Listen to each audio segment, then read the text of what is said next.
이사야서 7장 16절 17절 말씀 봉독합니다.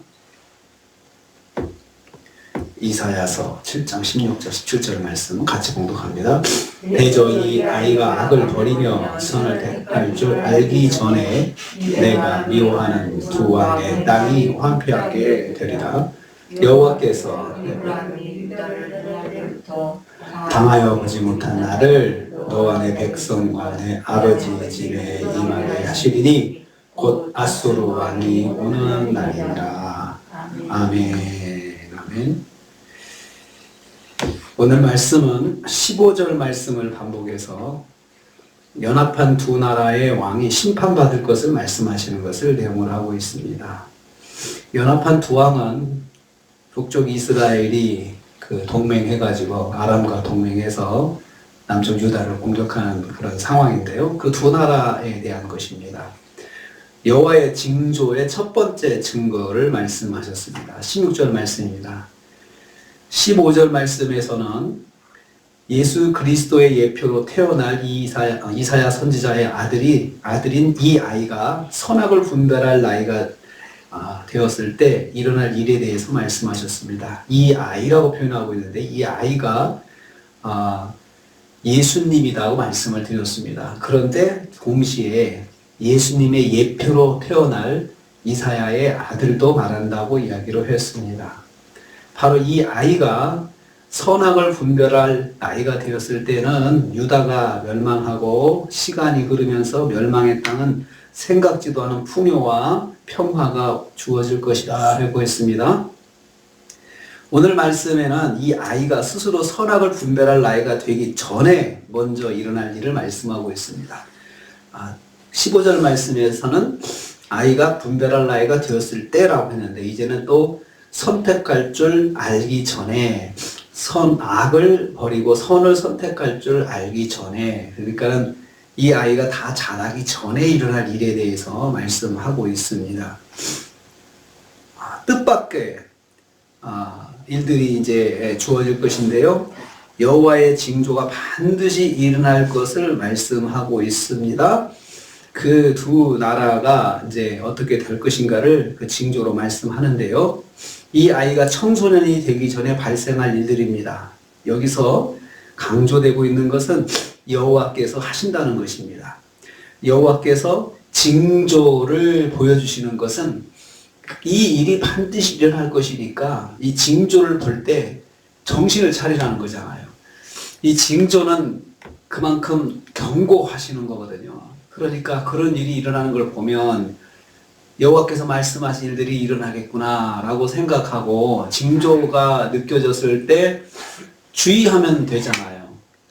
보통 우리가 지진이 일어난다 라고 할 때 징조가 있다고 하잖아요. 그러면 대피하거나 주의하거나 그러면 되는 거죠. 그 징조는 그런 효과가 있거든요.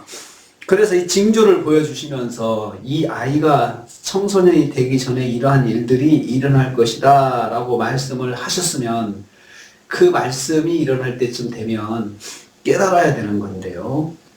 하나님께서 이것을 통해서 이 징조를 보여주심을 통해서 하나님의 말씀이 반드시 이루어진다고 하는 것을 여기서 말씀하고 있습니다. 두 번째로 첫 번째 징조는 두 나라가 황폐하게 되는 것입니다. 16절 후반부입니다. 내가 미워하는 두 왕의 땅이 황폐하게 되리라 라고 했습니다. 두 연합국의 두 왕이 멸망하게 될 것이라는 말씀입니다. 두 왕의 땅이 황폐하게 된다 했습니다. 이것은 실제적으로 주전 732년과 722년에 아람과 북이스라엘이 각각 아수르 제국에 의해서 멸망할 것을 말씀합니다. 멸망되었습니다. 주전 732년에 아람이 멸망했고요. 그 다음에 그로부터 11년 후에 722년에 이스라엘이 멸망을 했습니다. 황폐하게 된다라고 했습니다. 황폐하게 된다. 수동형입니다. 당하는 거죠. 두 나라의 역사의 주관자이신 하나님, 여호와 하나님의 역사로 멸망하게 되었음을 강조하고 있습니다. 너희들이 그렇게 자신하지만 하나님께서 그 나라를 뒤엎으면 멸망할 수밖에 없다는 것입니다. 아람이 멸망하고 아람을 의지하던 북이스라엘이 멸망하자 그 땅은 버려진 땅이 될 것입니다. 책임지고 돌보는 사람이 없다는 것입니다. 황폐해진다. 황폐하다는 것은 버려진다는 것입니다. 주인 없는 땅이 되고 말 것입니다. 하나님께서 그렇게 만드실 것입니다. 하나님께서 그렇게 만드실 것입니다. 황폐하게 된다라고 했습니다. 원하지는 않지만 어쩔 수 없이 된다는 것입니다. 이를 통해서 깨닫습니다. 하나님은 한 나라의 흥망성쇠를 주관하시는 분이십니다. 나라의 흥망성쇠에 하나님께 달려 있습니다. 세 번째로 여호와께서 앗술을 통해서 행하실 것이다 하십니다. 17절입니다. 여호와께서 임하게 하신다. 여호와께서 임하게 하신다라고 했습니다. 여호와께서 진행하신다는 뜻입니다. 무슨 말입니까? 여호와께서 지금까지 경험하지 못한 나를 경험하게 하실 것입니다. 이스라엘과 유다도 나누어질 때부터 유다로 여기 보면 여호와께서 에브라임이 유다를 떠날 때부터 에브라임 북쪽 이스라엘을 말하고 에브라임 지파를 중심으로 해가지고 10지파가 유다하고 갈라졌거든요. 그때를 말합니다. 그때부터 지금까지 경험하지 못한 일들을 경험하게 하신다라고 했습니다. 이스라엘과 유다가 나눠질 때부터 한 번도 지금까지 경험하지 못한 대환란을 보게 될 것이라는 것입니다. 그것은 바로 아수르 왕이 오는 것입니다. 그래서 곧 아수르 왕이 오는 날이라 했습니다. 아수르는 히스기야 왕 때부터 처음으로 유다를 침공했습니다. 히스기야 왕 때는 주전 701년입니다. 그러니까 그 말씀이 이루어지기 전 31년 전부터 이제 징조가 나타나기 시작하는 거죠. 하나님께서 아수르가 온다고 했는데 이렇게 오기 시작하니까 점점 이제 이 하나님의 말씀이 이루어지는구나 라고 생각을 해야 되겠죠. 이 아수르가 남유다를 침공할 것을 침공한다는 예언입니다. 아수르는 아하스 왕이 북이스라엘 연합국의 침략에 맞서기 위해서 도움을 청한 나라입니다. 실제로는 이 아하스 왕은 아수르한테 도와달라고 요청을 했습니다.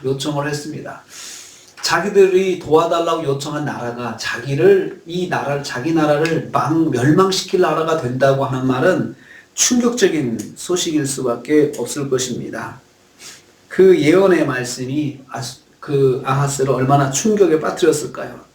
너희가 도움을 구하는 그 나라도 너희를 멸망시킬 나라야 라고 하나님께서 말씀하신 것입니다.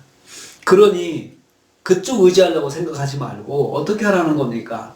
지금 당장 하나님 의지하라는 겁니다. 세상 나라 의지하면 결국은 언젠가는 변할 수밖에 없다는 것입니다.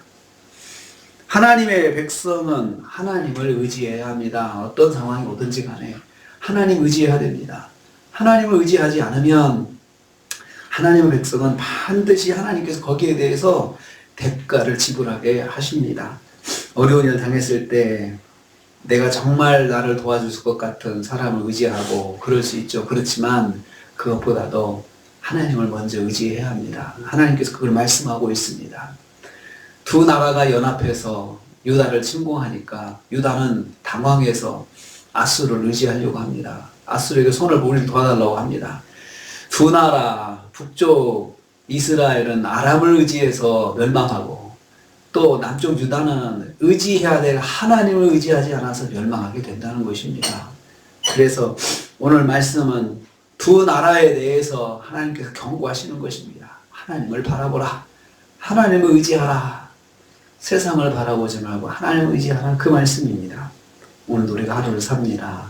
하나님을 의지하는 것이 성도의 첫 번째 모습이 되어야 합니다. 무슨 일을 만나든지 간에 먼저 하나님 앞에 엎드려야 합니다. 하나님 도와주옵소서. 하나님 붙잡아 주옵소서. 그렇게 해야 되는 것입니다. 그럴 때 하나님께서 기뻐하시고 하나님의 역사를 행하시는 것입니다. 그렇게 하나님 의지하고 승리하신 하루가 되시기를 주님의 이름으로 축복합니다. 주님 감사합니다.